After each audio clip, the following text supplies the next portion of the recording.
here with Mr. Bolaji Balogun of Chapel Hill, and basically we'll be talking more about the conference and what exactly we hope to achieve by being here. Welcome to the show. Thank you very much. The thought on my mind would be, you're part of the visioning committee.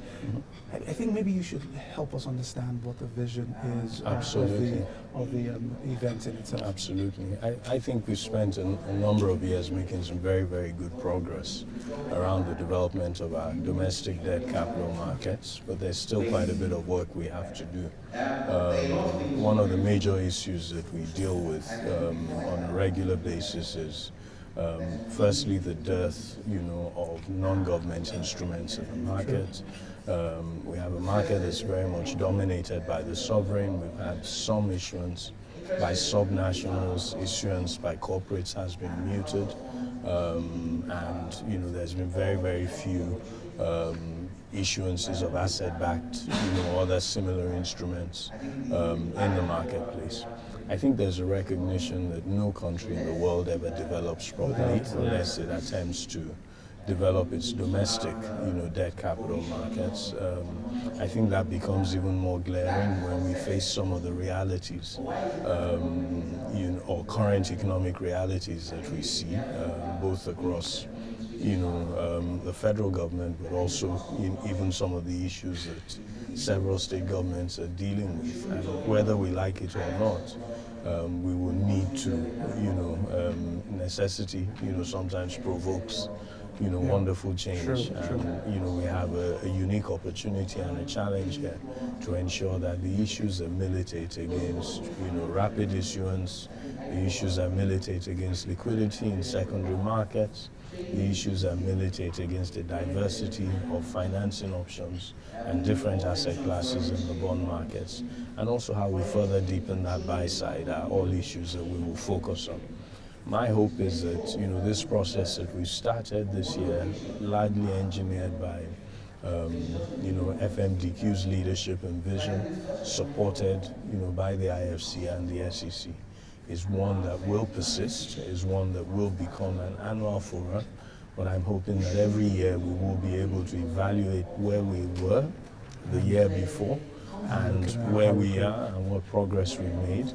And what I'm hoping will come out of this 2 days of talk is not just talk, but a scenario where we actually agree a number of very substantial, actionable deliverables, and we identify the responsible parties for making those actionable deliverables, come to pass. Yeah. Absolutely.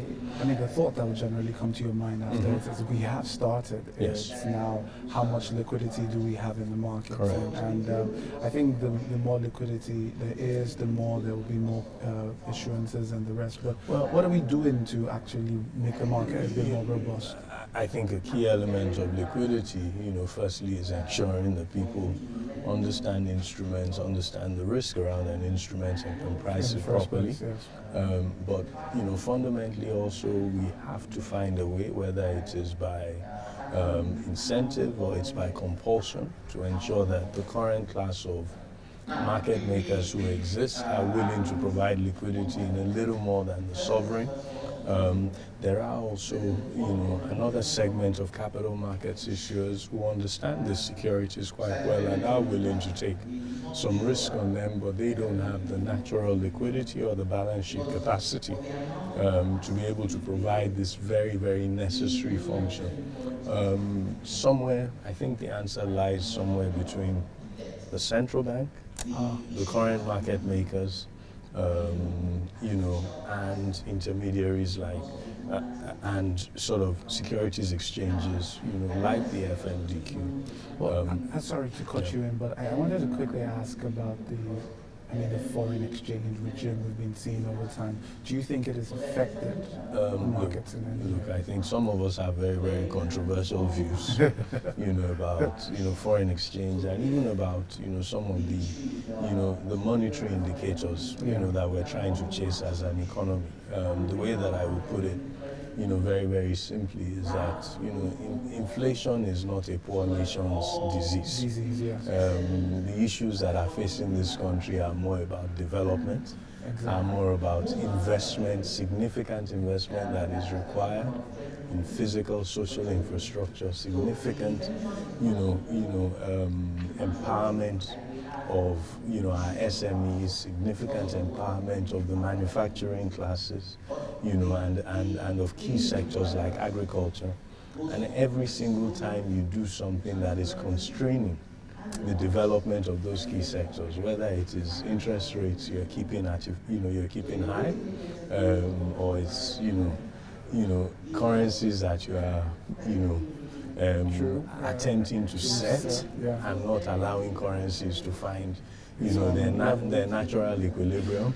I think you're just delaying an evil day.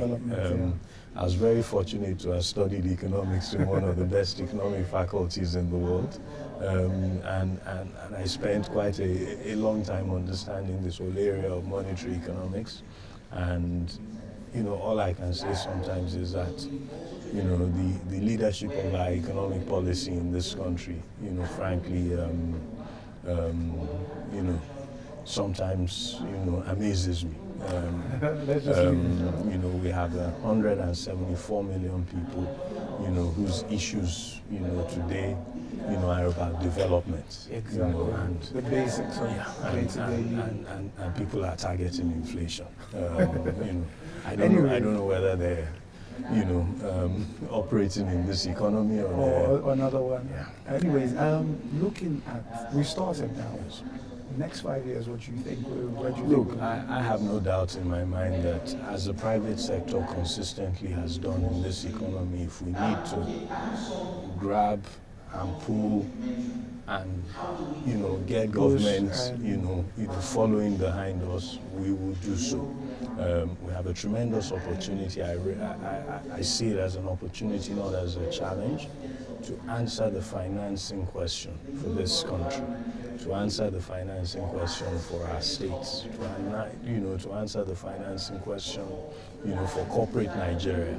And I think that's a unique opportunity that we all have. I hope that these 2 days will be 2 days of clear action, not 2 days of talk. And what we must demonstrate is that we have an ability as a private sector, as a financial markets, to narrow the delta between our talk and our action. And if we do so, I think the results would have been extremely valuable for all of us as a nation.